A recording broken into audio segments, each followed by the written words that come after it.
Core to TransAct POS is inventory control. Inside inventory control is the retail price of your product and the quantity on hand.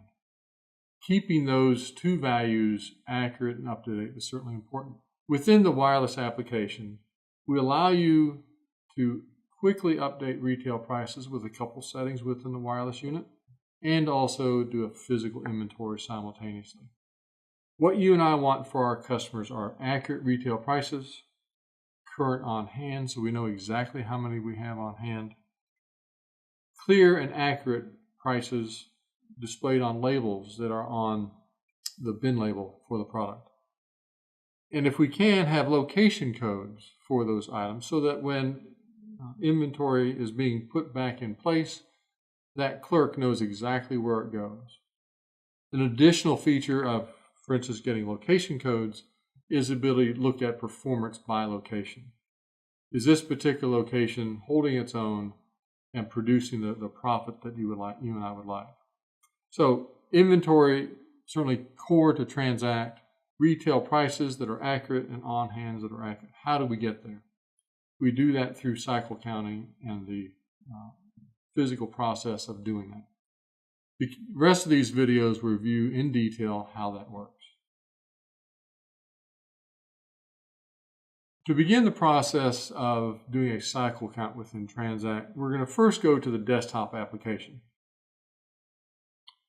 Within the desktop application, we'll choose Options, we'll choose the Wireless menu, we're going to choose Physical Item Maintenance. You can see here that we've already done a couple of other jobs in this particular case, but we're going to go ahead and select New, and we're going to create a new job that we're going to work with today. We're going to check the type called Count Only. Count Only is utilized for non-serialized items. The detailed option is for serialized items. We're going to leave the created date as it is, active status or status as active as it is. The default on hand have some options. I suggest leaving it at 0 so then you force the user to enter in the actual count. The comment field is used for naming this particular physical activity that you're going to be doing. And we're going to call it aisle 5. You may utilize aisles that are according to numbers, etc., but this allows us to go and find this particular task when we're in the handheld unit. Selecting OK will allow you to complete this task of setting up a job. If you have other areas in the store that you'll be doing, I would go ahead while you're here is going to set up 2 or 3 other ones. So when that user gets completed with that particular task, they can move right on to the next active area of the store.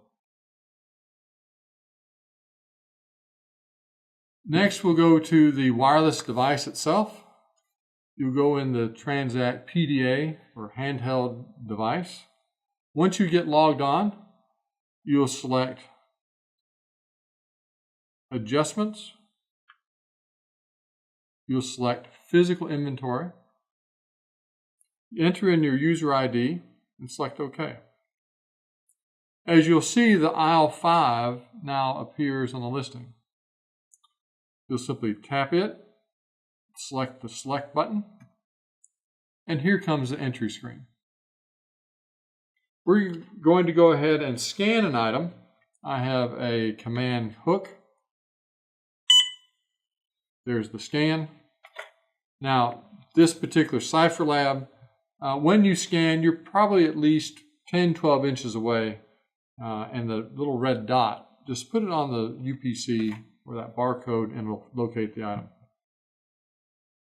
Now, once you're into this particular screen for the first item you're doing, you want to do some setups.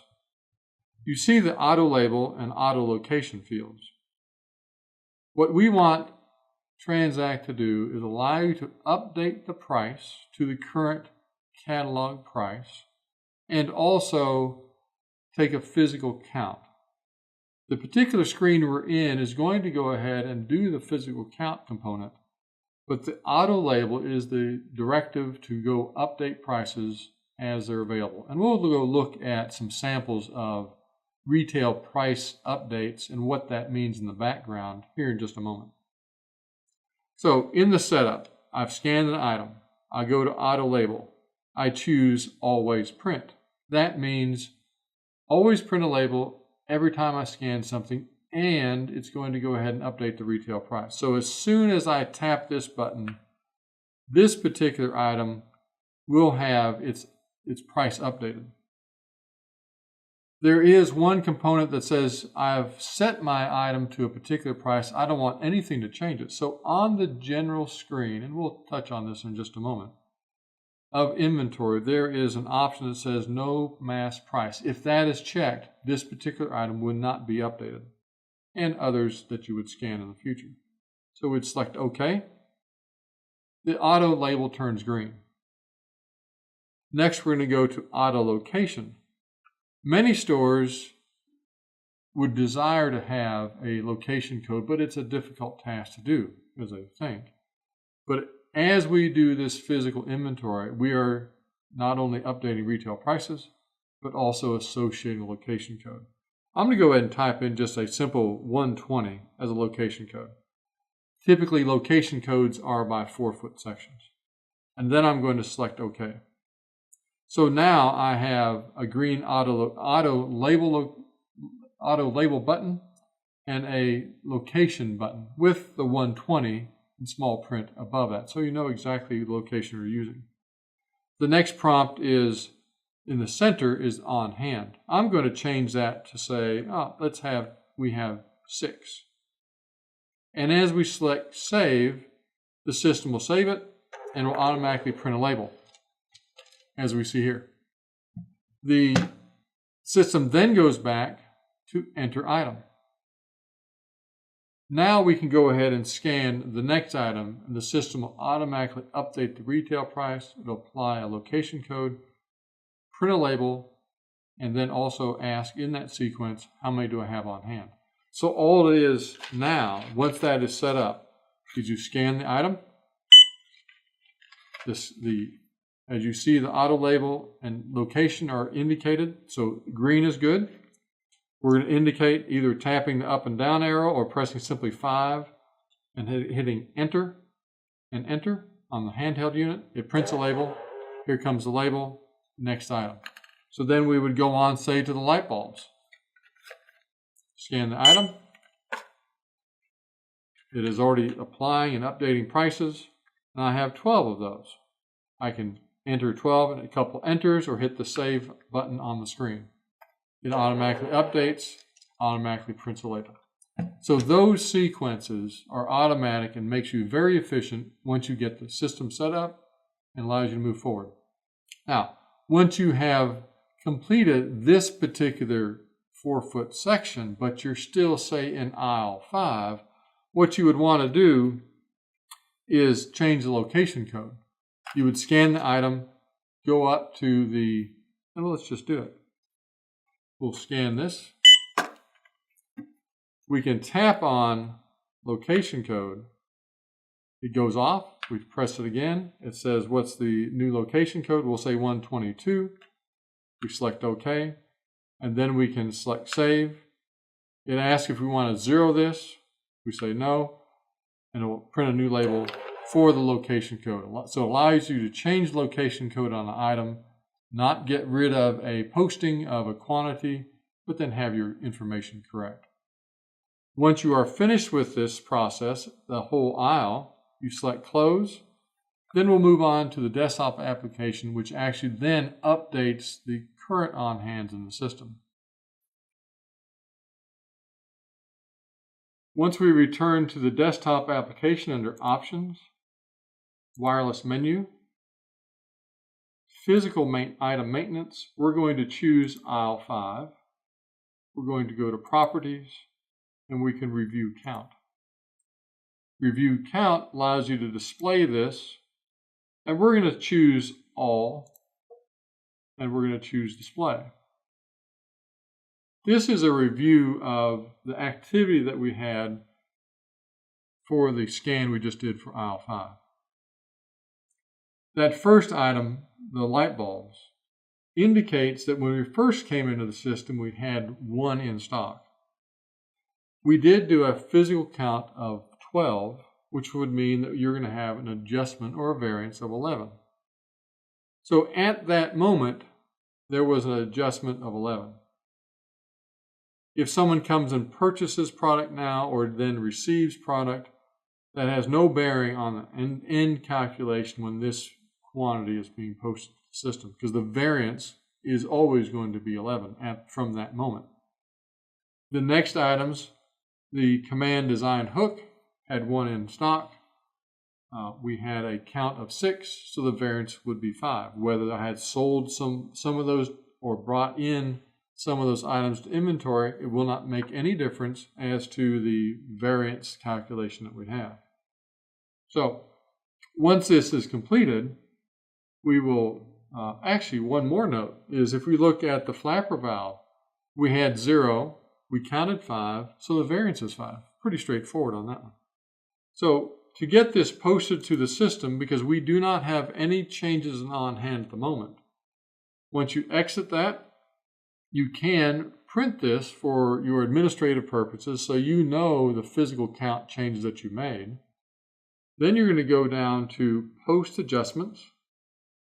We're going to check the Adjust Inventory on Hand to count that variance that we made.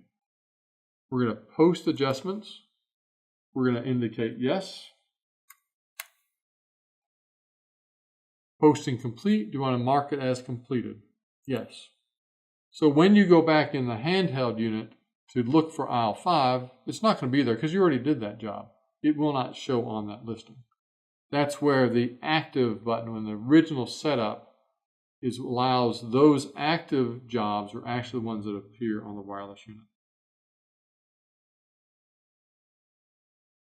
Next, I would like to go back and look at the activity log for these items so we understand how we got to the position we are in inventory.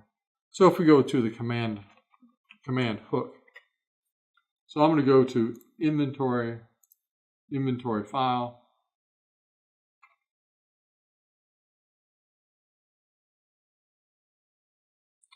I'm going to scan the UPC. It finds the command hook. It shows that we now have 6 on hand.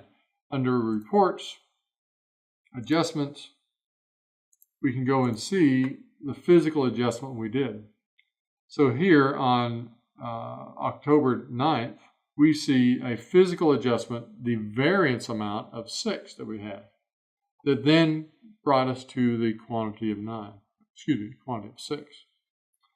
The other important factor that we have done is also indicated the last physical date that appears on the general screen as the last physical date of 10/9/18.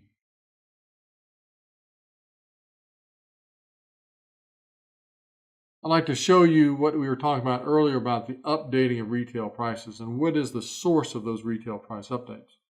If we go to the command hook, that particular item got updated because we purposely lowered the price so that when we scanned, it would update the price. Well, what is the source of that retail price? So if we go bring up command hook and we go to the lookup by button, and we'll see 2 vendors. We'll see a Do It Best versus an Oracle. If we have 2 different vendors with 2 different retail prices, which of the 2 does TransAct use for updating retail prices? It is the primary vendor part number, the PVPN, over in the far right of that list. So if we go under Catalog, we go to page 2 under the Do It Best catalog, you'll see a retail price of $3.99, but yet a variable price of $4.49. So as we scan this particular item, we did get a price update from the $4.29 to the $4.49. And the source of that $4.49 is the variable price associated to the catalog. Now, if we had done a primary vendor as Oracle, the screen looks very similar, So if we click on the catalog and go to page 2, they have a variable price which was 0. Well, if that is 0, we will use the suggested retail price that was presented by the Oracle markup. So in either case, if there is a variable price, we'll use the variable price. If not, we'll compare your current price to the retail price and update accordingly. The location code within the application is also automatically updated because we had the green button and the location code turned on. If we go back and look at the command hook we did earlier, you'll find that in the center top of the screen is location 120. This ability to have an automatic updating of location code simplifies everything for you. As you go down the aisle and you change from one location to another location, you simply go into that location button, tap it, turn it back on, indicate the new location. Once you have that established with an inventory, you will get other reports that allow you to filter down physical inventories by location of the particular item, so you can direct an employee or a customer to a particular area of the store, and other benefits of having location code.